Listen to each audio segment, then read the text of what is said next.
Desde o início da civilização, o ser humano olhou para os céus com um misto de inveja e fascinação. O voo sempre representou a liberdade suprema, a capacidade de transcender as limitações da terra firme e tocar o divino. Entre todas as histórias que tentam capturar essa ambição, nenhuma é tão poderosa ou tão trágica quanto o mito de Ícaro. Esta não é apenas uma narrativa sobre asas de cera e penas, mas um arquétipo profundo sobre a condição humana, o equilíbrio entre a audácia e a prudência, e as consequências devastadoras do orgulho excessivo, conhecido pelos gregos como hibris. Prepare-se para mergulhar na Grécia Antiga, um mundo onde deuses e homens caminhavam entrelaçados e onde o gênio de um inventor mudaria o curso do destino para sempre. Vamos desvendar os segredos por trás do labirinto e do voo que terminou em tragédia, explorando as lições que ainda ecoam milênios depois. Nossa história começa com Dédalo, o pai de Ícaro, um homem cujo intelecto era admirado em toda a Hélade. Dédalo era o mestre supremo da arquitetura, escultura e invenção. Diziam que suas estátuas eram tão vívidas que pareciam respirar. No entanto, o gênio de Dédalo era acompanhado por uma alma sombria e invejosa. Em Atenas, ele temia que seu sobrinho e aprendiz, Perdix, o superasse em habilidade. Em um momento de fúria cega, Dédalo empurrou o jovem do alto da Acrópole. Por esse crime terrível, ele foi julgado e exilado da cidade que tanto o amava. Fugindo da justiça ateniense, Dédalo buscou refúgio na ilha de Creta, levando consigo seu filho Ícaro.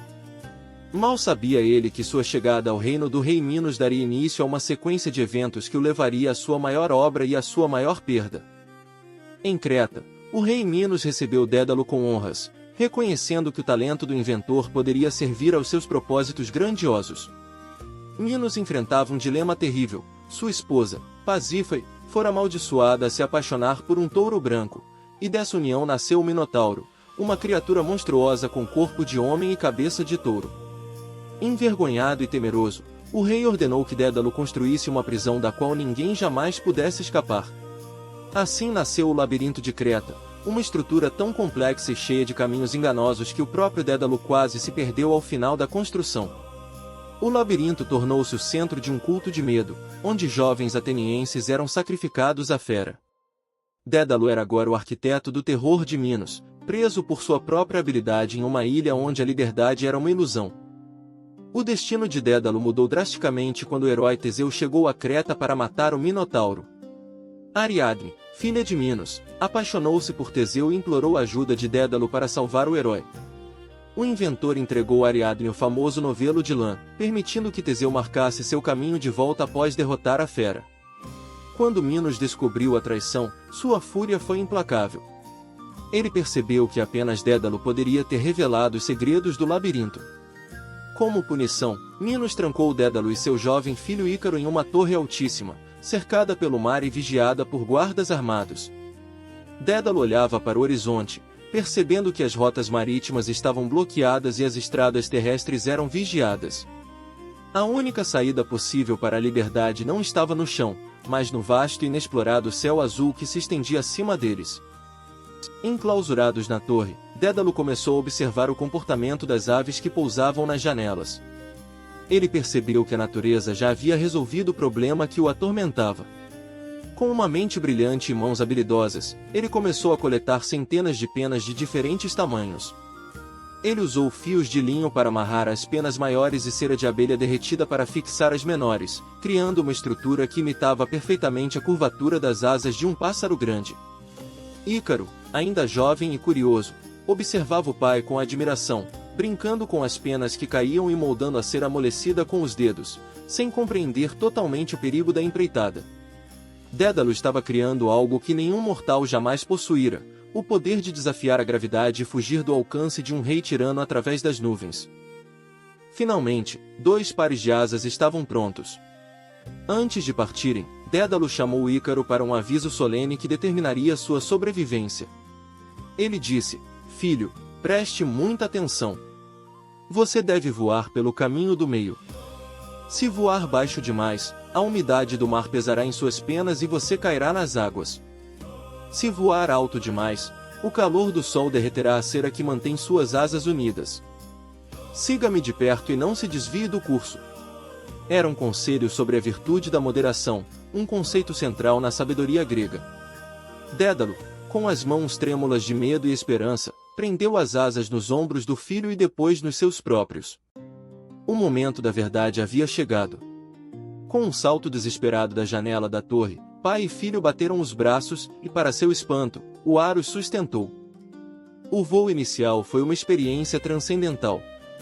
Eles deixaram Creta para trás, sobrevoando as ilhas de Samos, Delos e Lebintos. Pescadores que olhavam para cima de seus barcos e pastores que cuidavam de seus rebanhos pararam o que estavam fazendo, estupefatos.